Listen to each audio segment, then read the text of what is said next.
Hello and welcome to All Backed Up. I'm your host Dylan and I'm here with Mark today. Only Mark. Yo! How's it going? Jinx. It's going alright, mate. It's going alright. Hey man, you can't speak. This is outrageous. We're going to talk about, I guess, our backlog of games. You've only just recorded your marathon session of talking about Lara Croft Tomb Raider. So I feel like... I don't have much more to... I haven't played enough extra Tomb Raider on top of that, I think, to have anything particularly interesting to say. Yeah. If you want, I can just repeat everything I told Jack about, but I'm not necessarily sure that's the best hashtag content. That seems like a poor way to do things. So we'll give me talking about my experiences with essentially outside of Megaton and Fallout a go. We'll see how far that gets us. Let's do it. Talk to me about Fallout, because I haven't heard any Fallout progress in a while now. Yeah. So I've played... I think... I've not played tons, but I played a reasonable amount of just sort of wandering around inside Megaton, talking to everybody, and now exploring outside. And I feel like I have two very distinct opinions. Okay. I think the sort of world building they've done is great. I've said this the last few times I've spoken about Fallout as well, because it just continues to be pretty good. Like the world building is really interesting, and talking to people is, despite the fact there's like an endless amount of conversation options, and a lot of them all seem to be the same. I feel like it's actually fun to do, because obviously their answers are different. So I'm just walking around Megaton and go, tell me about Megaton, to literally everybody there. But I think it's good enough that it makes me want to do it. Like, the answers are always quite interesting and fun. And then if they're not, they're just really short anyway. There's no long, boring answers. Yeah, you either just get like a, it's fine, or you get like a really interesting, unique perspective, I guess, don't you? Yeah, like you've got that old lady whose dad sort of organised building the walls of Megaton, and she went out on the caravans with him and stuff, and she talks about her husband working there, and you've got the first guy who can become a companion that I've come across. He's the evil dude. Yeah, is it Jericho? Yeah, that sounds familiar. And I was talking to him, and then the option came up, and he was like, hey man, your karma's too good for this. Obviously he didn't say that, but... real bad man to get Jericho. Yeah. Well, I mean, the way to convince him to come out with you was kind of to go, hey man, shooting's fun. Robbing, real fun. And I felt... Gonna do some crimes. Yeah, basically. And I felt kind of bad saying that to a guy who was going on about how he turned his life around. But hey, he flipped like immediately. So I feel like he was never actually good. So I'm not too worried. I'm not too concerned. This guy's definitely sneaking out to kill people. Creepy. Not like Megaton people. He's just going out and shooting some raiders, and raiders fucking suck. That's fine. They're not even really people. Basically. I shouldn't dehumanise them. Maybe you should. I don't know. I don't know what correct politics of raider life is. I think we're not going to have any raider listeners, so we're unlikely to have too severe impact. I'm actually an RJW. Exclusively raiders. That's it. Justice for raiders. Everyone else has been getting theirs for too long. Raiders need to get theirs. This needs to be Fallout, Bethesda's next Fallout publicity campaign. You play as a raider. RJW. No, not even playing as a raider, just RJW. I feel like that's actually what Rage should be. I was literally about to say, isn't that just the Rage? I feel like that is the Rage campaign. Yeah, basically, right? Yeah. So okay. I sort of finished going around talking to people, and I really enjoyed that. And I went and spoke to, on your behest, I went and spoke to Moira in the supply place. You said she was well interesting. And sort of that's, I think, where the missions really start to come from, because I remember you telling me going around Megaton doing all the missions is really fun. And as I was walking around inside Megaton trying to find missions, I had already done fucking what's his name? How have I forgotten his name? The bar owner, Moriarty.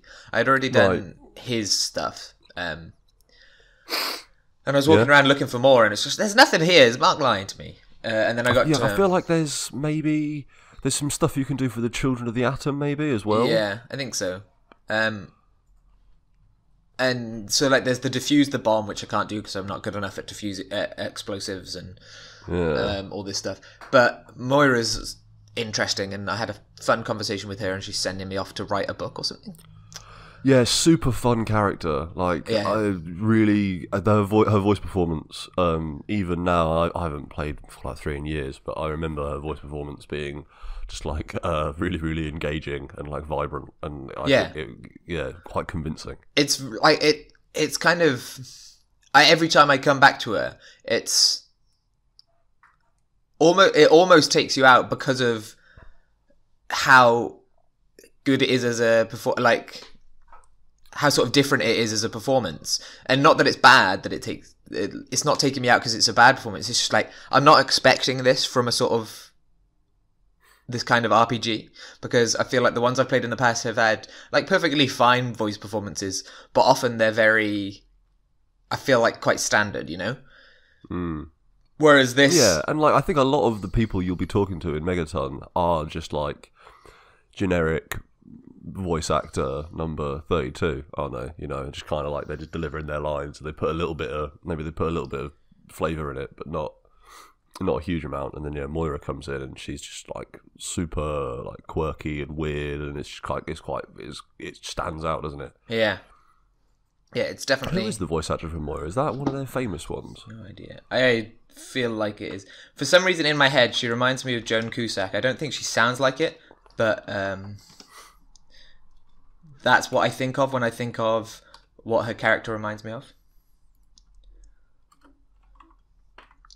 Who does it say she's played by? I don't know. I'm going onto the Fallout 3 IMDb. Yeah, because they've got a bunch of weird... Karen Carbone. Oh, I recognise her. Cool. Let's get to her IMDb. This is great hashtag content. Oh, mate, there's nothing like reading IMDb. She doesn't seem to be in many... she's not known for many great things. Yeah, well... But she's great at Moira Brown, so... Hell yeah, that's all you need. Who cares? She was in House of Cards as a nurse. Maybe it's something like that I recognise her for. She was just some character in something once. She's a lot of characters in Fallout 3. Anyway, so I went to her, started her missions, and I had already kind of explored she gives you like around. a number of different missions, doesn't she? Yeah. Right? So if I remember rightly, yeah. You have to like write her first chapter of her book by going and doing, or help her to write it by going and doing things. So I think the options are, and I think you can pick what you do. And it's go and get some food from the Super Duper Mart. Go and learn about landmines, and what was the last one? It was something boring. Isn't it like take a bunch of radiation or something? Yeah, I think it is. She wants a radiation. So I've not actually done that one yet. So, but she says to you she wants a live specimen. An irradiated live specimen, so I'm guessing it's going to be that, and I didn't feel like doing that yet, so I left it. But yeah, so it's like I think when I did that, I went and just like stood in like a pool of irradiated water until I got irradiated, and then just walked in there. Like I don't think I did it in a particularly exciting way. I mean, you could literally just go stand next to the megaton bomb, right? Yeah, I guess you could, couldn't you? But so I did that, and I had already sort of gone around exploring before this. So I came back to speak to her from Super Duper Mart, and immediately she sent me back there. I was like, oh, well, I guess I know where it is at least. I went in and got scared because there was lots of raiders, and I had a shit pistol and a baseball bat. Yes, I remember the Super Duper Mart being a like really intense fight actually. See, what I did was went in through the door. They all came at me shooting. Ran outside, went through the other door, jumped into the little kiosk to the right, got all the food, jumped out and left. So I barely actually had to fight them, which was great. Oh, well, fair enough. Because they were all distracted by the other door. And then when I got to Moira and she asked how I did it because it was so full, I got the intelligence option, and it was like, well, it was actually quite easy to outsmart those guys. Which I enjoyed. My character sounds like a bit of a dick. I mean, it is your character. Oh, whoa. Whoa. Shit. The rift commences. So you were saying you were of two opinions then? Yeah, so this is sort of where this other opinion comes in. Is that bit was fine. The super duper might is quite close. But the next one is Minefield. And for Minefield, you literally just have to walk to the centre of Minefield, the town surrounded in mines. I remember. And then come back. It's really far away. It is. And there is nothing. So this is my other opinion. I feel like, on one hand, it's very full of world building, and there's lots of cool things. And even as I was walking, there was some cool things. So I wrote down, in fact, skull on a post! Exclamation mark. Because I came across literally just a skull on a post. It was nothing else, that was it. But I found it quite interesting. Why is it there? But then my next few comments, which really demonstrate how much stuff there was, is the world is like real boring for large swathes of it. He said, "Shia!" Rupert is attacking me, and the man had a Fu Manchu mustache and the gall to attack me. So this was the entirety of the content between Megaton and Minefield. But I was walking for like 10 minutes. Huh. Yeah. Wow. Okay. And as I got to Minefield, I found it really easy to get in. The mines are easy to avoid. And then I was definitely too confident and died on the way out, which sent me all the way back to Megaton and had to repeat this mission. And I really didn't the saves can be pretty brutal, can't they? Yeah, and it's just like... I kind of understand, because I feel like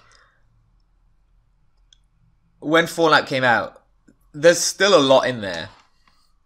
And it's very impressive, but it does feel very empty. And the fact that, at least in this area, obviously I've not been to an expansive part of it yet, because I've still not gone to the city, because I'm scared. Don't be scared of going to the city. I will go, obviously, but yeah. like you said, I was trying to get sort of everything around Megaton done first, just sort of get myself up and ready and that kind of stuff. Yeah.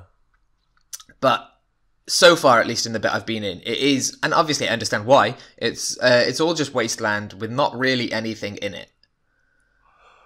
So that's interesting, because that's not my memory of it, I guess. Okay. But I can see. So I brought up a map of the Fallout 3 of the Capital Wasteland in front of me here with all the locations marked on it. Okay. And I'm looking at it, and it is a really weird thing where you have like Vault 101, and you come out of Vault 101 and there's Megaton, and then there's the Super Duper Mart, and then also there's like the path up to Minefield, and a lot of that is just like this weird wide swath of land where there's like nothing, but then you look at the rest of the map and it's just like this even density of icons. Like it is clearly designed as having Vault 101 and Megaton as like a sort of central, or like a centralized like training area where you can just sort of get to grips with like the Super Duper Mart and some of these other smaller areas. Yeah. Because there is like just this huge wide open space before you get to like quite a density of other locations. Yeah. So I'm looking at this, and as I'm looking at these and seeing the names of locations, I'm remembering areas in the game. Did you find like Springvale in the school? No, I didn't. Okay, so that's... Oh yeah, it is quite empty around Vault 101, isn't it? Have you got a map up as well? Yeah. Yeah, so it's And it's weird because as you sort of go up to Minefield, you sort of actually, depending on where you leave from, you actually kind of thread the needle between large areas. And like if you look at the rest of the map, there's quite an even spread in all the other quadrants that don't have Vault 101 in of like stuff. Yeah. So I feel like that's actually what I've done is because of what I've done so far, I've just managed to avoid any of the fun stuff. It's just been like a few ruins with nothing actually in it and like bloatflies. Yeah. Which is quite boring.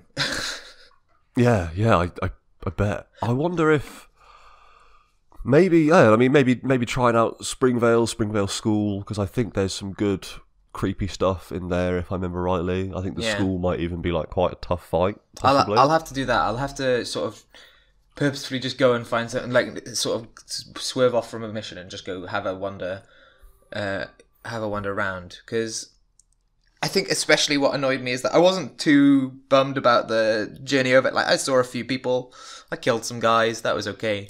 But then I got to Minefield, and getting to the playground in Minefield was literally just a walk through the park, and then literally, yeah. And I died on the way back because I was stupid, not because it was hard.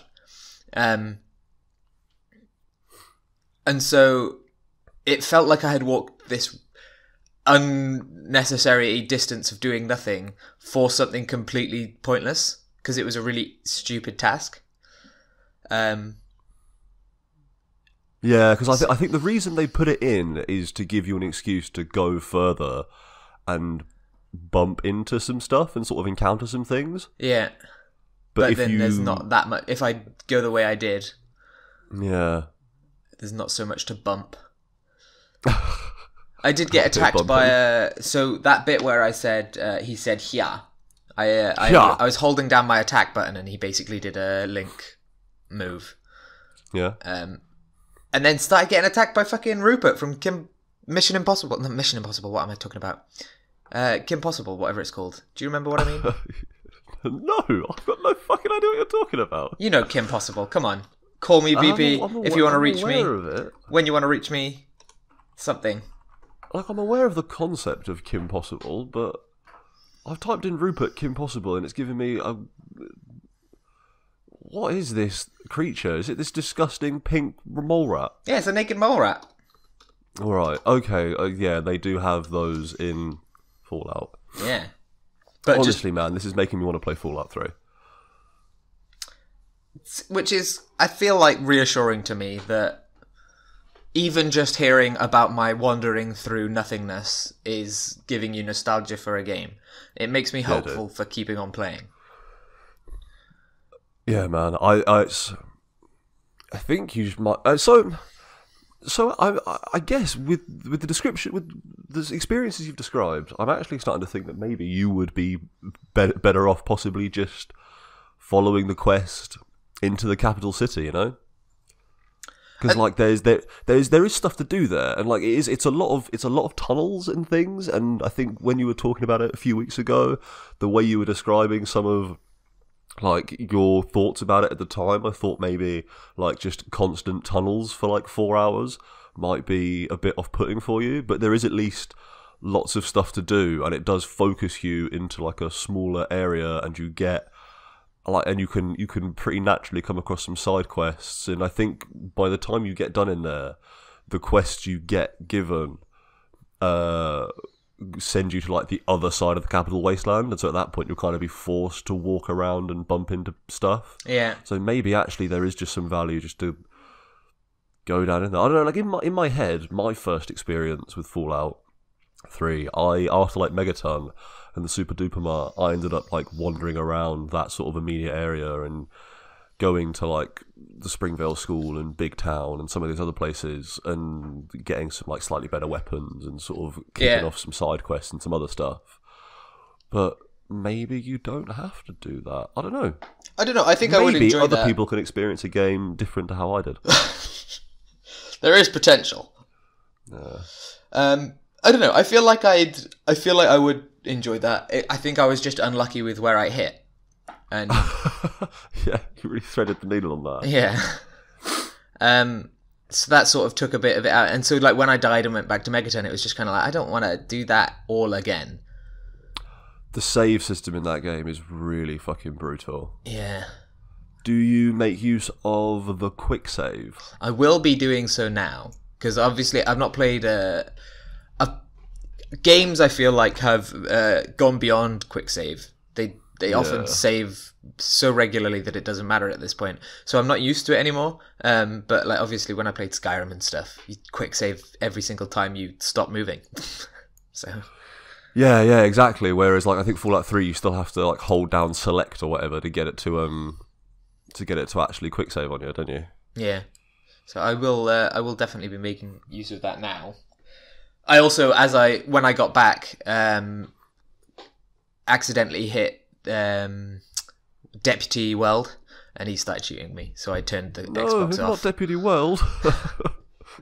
I made sure it didn't save then, because I don't want to have a Jack experience and be hated by the town of Megaton for the rest of my game. Oh, that is such a Jack move as well, though. Because obviously, the first time you see a two-headed cow, kill it. Just kill that cow. Just kill it. Jack's just out there slaying cows left, right, and centre. That cow's got 2 heads. That's double the murder. Is that how that works?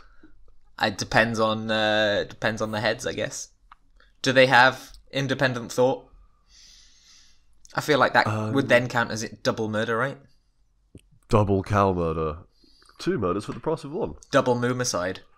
Even if they have independent thought, if they only have one like central nervous system and it only takes the effort of killing one man to kill them both, well, I don't know if that logic actually holds true. Nah, because you can definitely take the effort of one man to kill 2 people separately.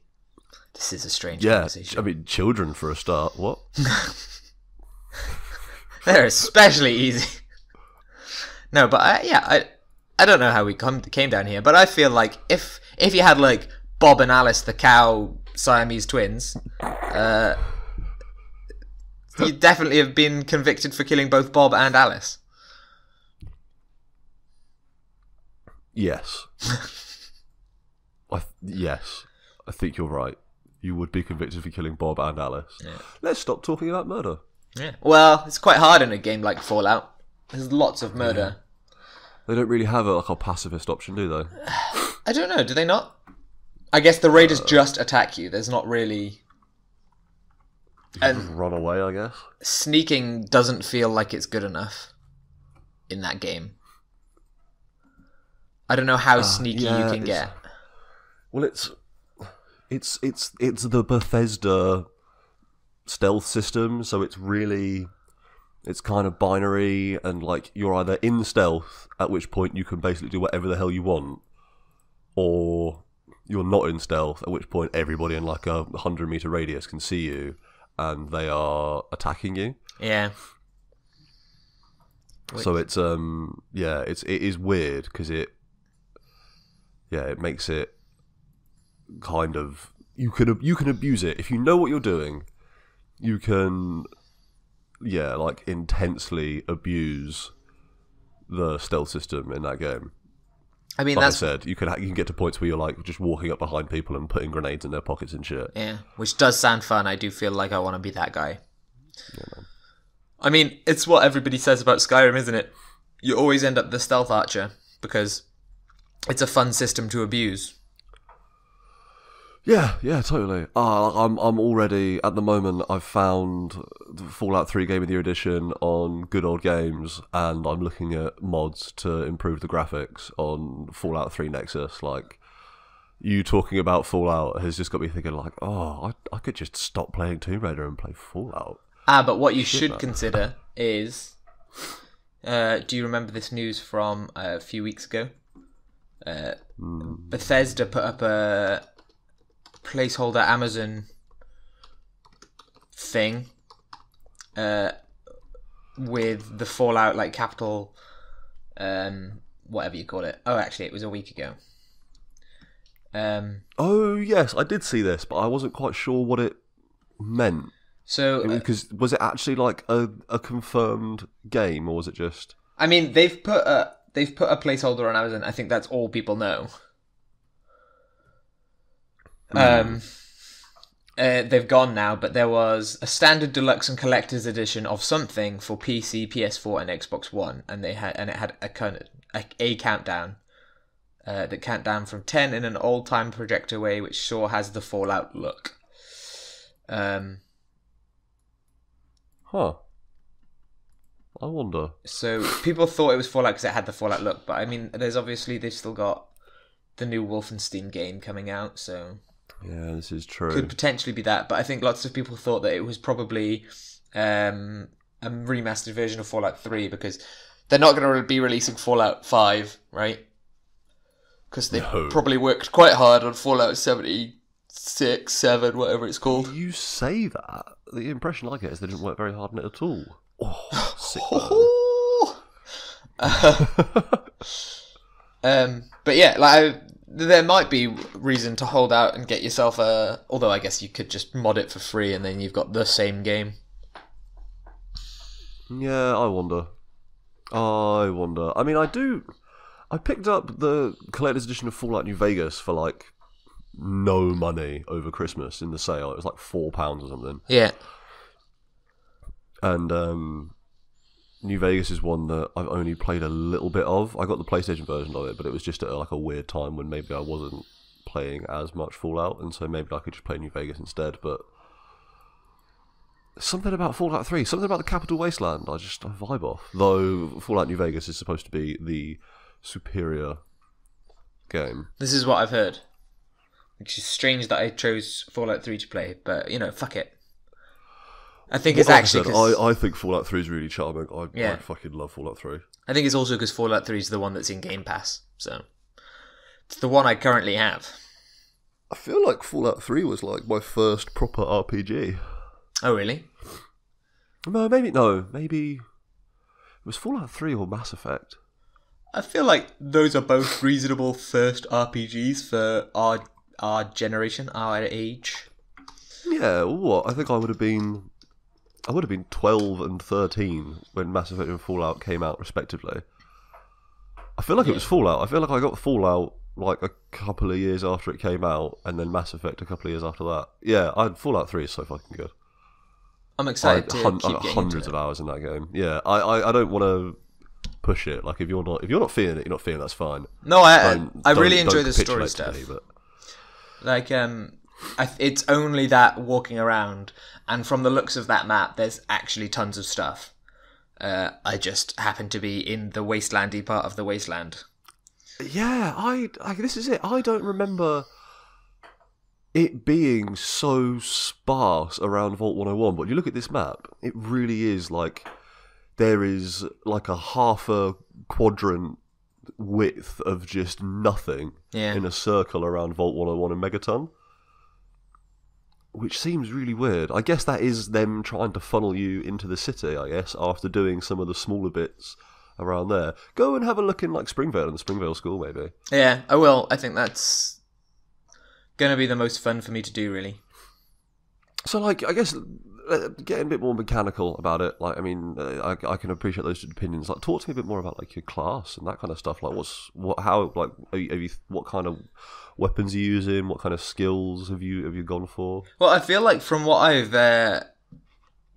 gone through so far, I've not actually been getting that much stuff. Is also a big part of actually going around and enjoying it. So I've got like a few pistols, only one of which isn't broken.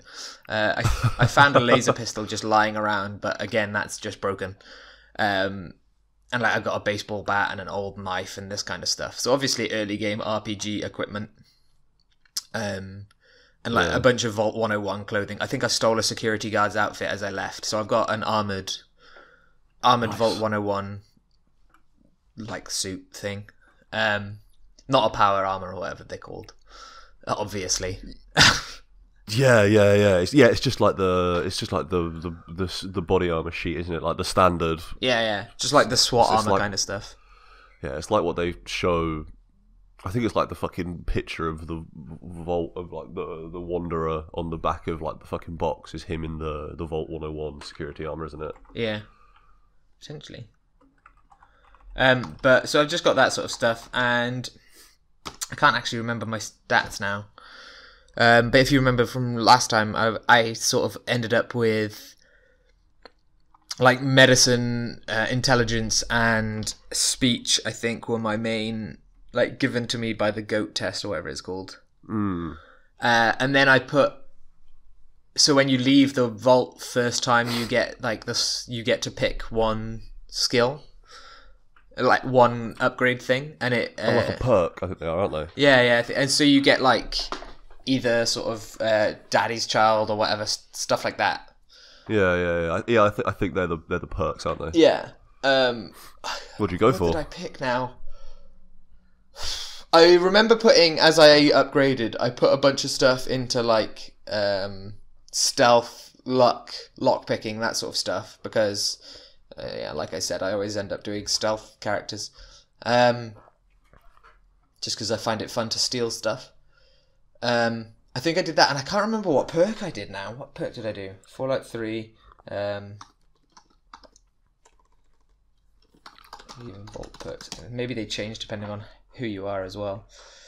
I think they only change depending on male and female, I think.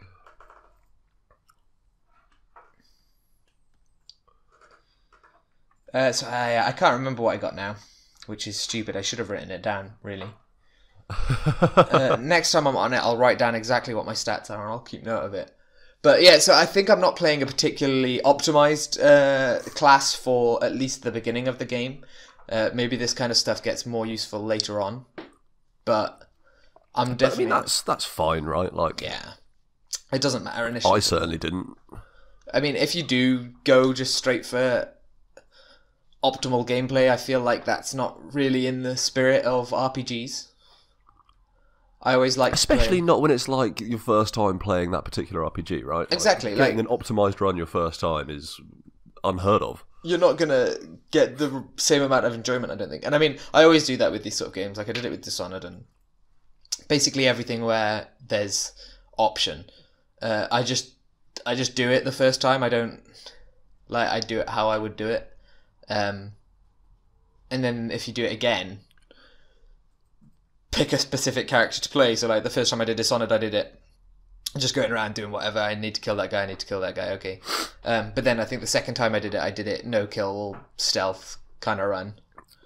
So what you're telling me is the first time you played Dishonored, you didn't do an all stab, all fish run? So unsurprisingly, no. I didn't go the Mark route of Dishonored. I don't know why I thought that would be a good idea, but I stuck to it till the very, very end and got the worst ending. But all the fish, so... I did eat every single fish in that game. I really wish there was a achievement for eating all the fish. Maybe there is and you just didn't actually manage it. Oh god, don't say that. You need to get back in there, man. Find that fish. So I think, like... when I played, I'm looking at these perks, and also I'm thinking about the stats as well. And like whenever I play RPGs like this, and I haven't played a huge amount of them to be fair, but whenever I do, I always tend to aim my build towards like maximum opportunity. So like when I've got a perk coming up, like you're looking at these perks, like I could get Gun Nut and get small guns and repair, but I could get Black Widow and get unique dialogue options. And it's like, well, I can earn small guns and repair through leveling up, but you can't earn unique dialogue options. Yeah. So like I'd go for unique dialogue options and just stuff like that. So that was always kind of my thing. It's like I'd push lockpicking because I want to go everywhere. I'd try and get all the things that get unique dialogue options, all the speech stuff. Just because, like, min-maxing that stuff gets you access to the most interesting shit, I guess. Yeah. No, definitely. I mean, like, you're right. You can upgrade all the... and you get, like, upgrades for that kind of stuff in your armor and things like that. Whereas I feel like unique dialogue options is actually legit. That's sort of... that's going to change the game more than being better with guns.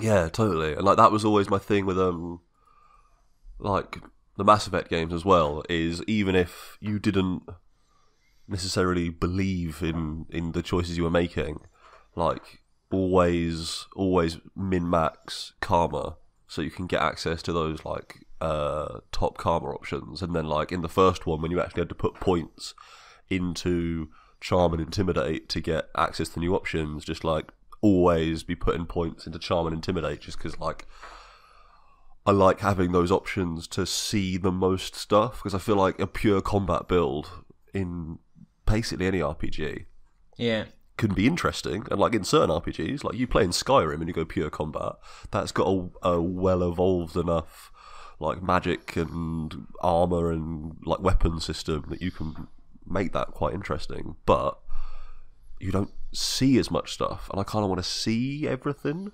Yeah. I know, again, I'm the person who played all 3 Witcher games with a fucking list of all the quests there, and just like ticked them all off to make sure that I'd done everything in all 3 of those games. So I'm probably not the best person to talk to about having a normal, healthy relationship with RPGs. But I mean, it makes sense. I mean, those are the things that give you the most experience in the game. Like just killing everybody quicker doesn't add to the... It depends what you want out of the game, obviously, but I feel like there are definitely certain ones that you can get that I feel like push your experience in I think a more expansive way. And like just looking at the ones here, there's stuff that I feel like even not necessarily opens up on that, but it seems like just more fun to have than plus 15 big guns. You could have can instantly kill a sleeping non-player character, because that doesn't sound creepy. Yeah, like there's some weird perks in there. There's the one I like the one about the stranger of the wasteland or whatever, the mysterious stranger. Yeah, chance that. Yeah, go on. Oh yeah, chance that the stranger will finish off a target in VATS. Yeah, so if you're fighting in VATS, that gives you a random chance that a guy in a trench coat and fedora will just appear with like a 44 Magnum. Oh fuck! Just blast someone in the head and then disappear. And he's the mysterious stranger. That's intense. Shit. Yeah, exactly. I want that. There is a bunch of cool stuff, and like obviously Fallout gets a kind of leg up over Skyrim in a lot of ways as well, because it is, it does have its history in like a comedy thing, like a black comedy RPG, and like Fallout 3,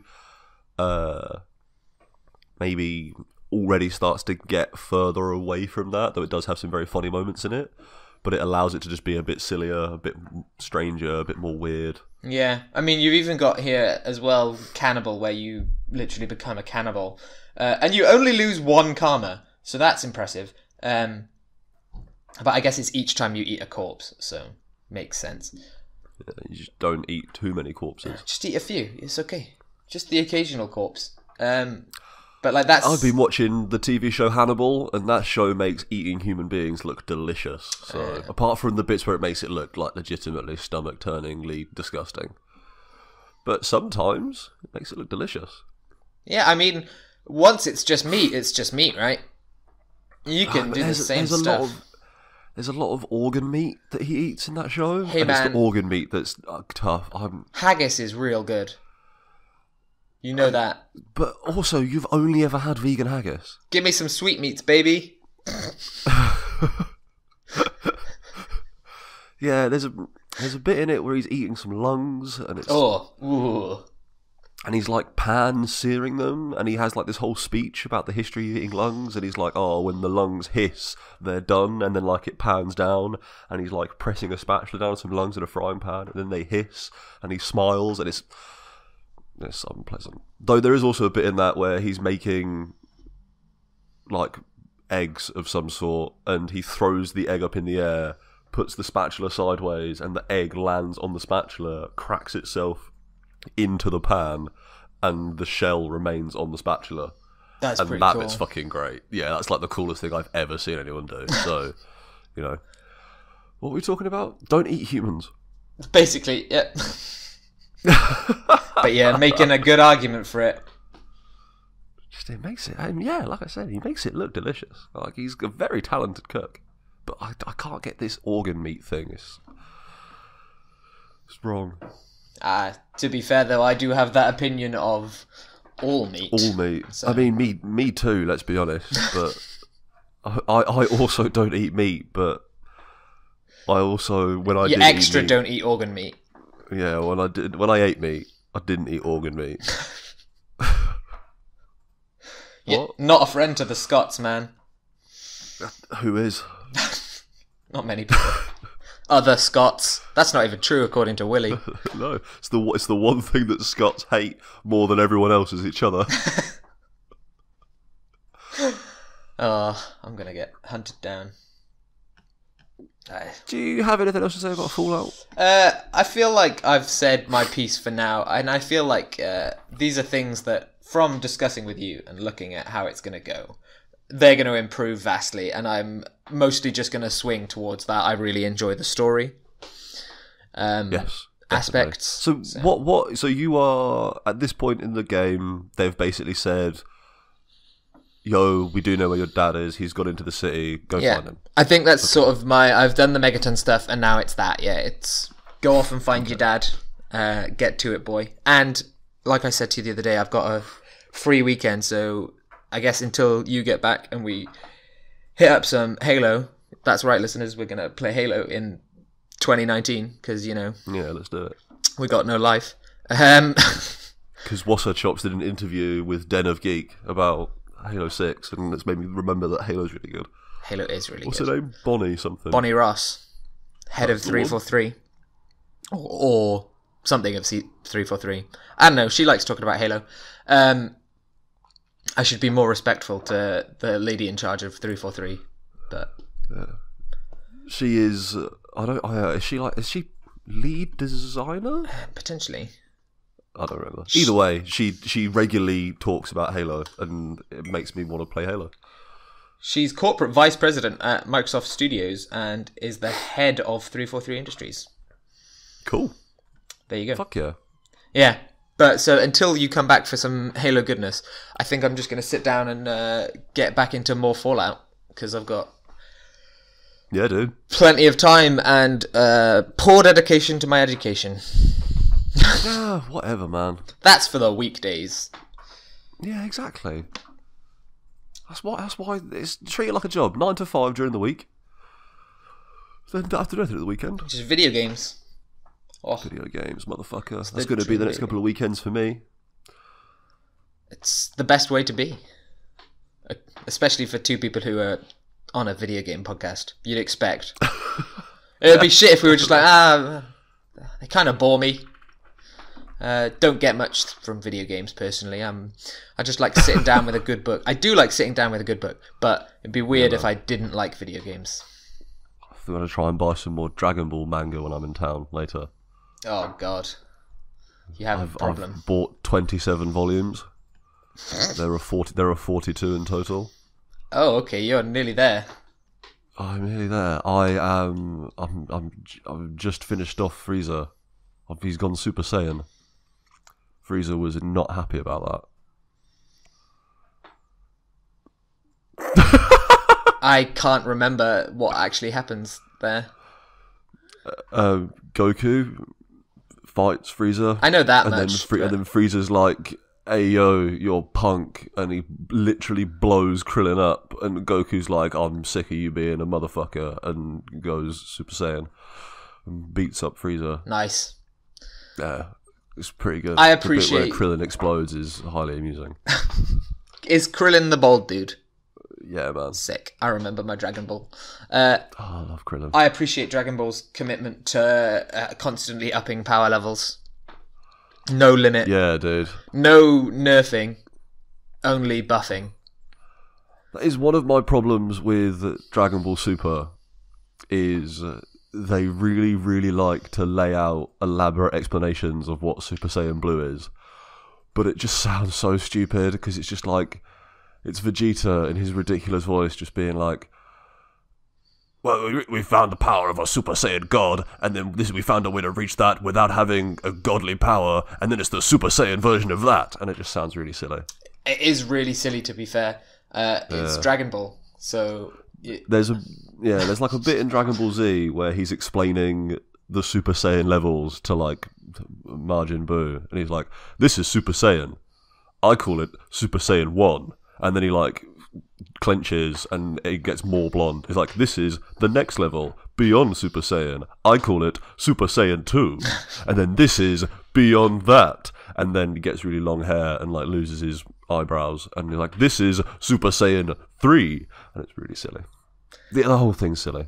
Yeah. I feel like that is a good place for us to stop recording before we become a Dragon Ball podcast. Vegeta for life. Fuck Gotenks. Oh wow. Okay. You're really getting into it. Mate, it's been. I've got opinions. Maybe we'll do a one-off. I'm collecting Blu-rays and manga. It's all getting a bit much. I'm sure Katie's extremely happy with this. Also, I think more Blu-rays she doesn't seem to mind because they're quite low key. It's the stacks and stacks of manga. It's like when you line them all up, it's like over 3 foot of manga. You can put it into a square. That's only a foot squared of manga. Hell yeah. That's assuming incorrect things, I guess. Anyway. Thanks. Right, I'm gonna have to edit like the last fucking 5 minutes of this podcast out. Yeah, this is complete shit. Probably. We are just talking about Dragon Ball. Right. We're just having a conversation now. Right. I'm glad you're enjoying Fallout. Yeah, and I'm gonna get back to it, and hopefully next Saturday even more to talk about. Hopefully I'll have actually hit some content, which will be nice. Hell yeah.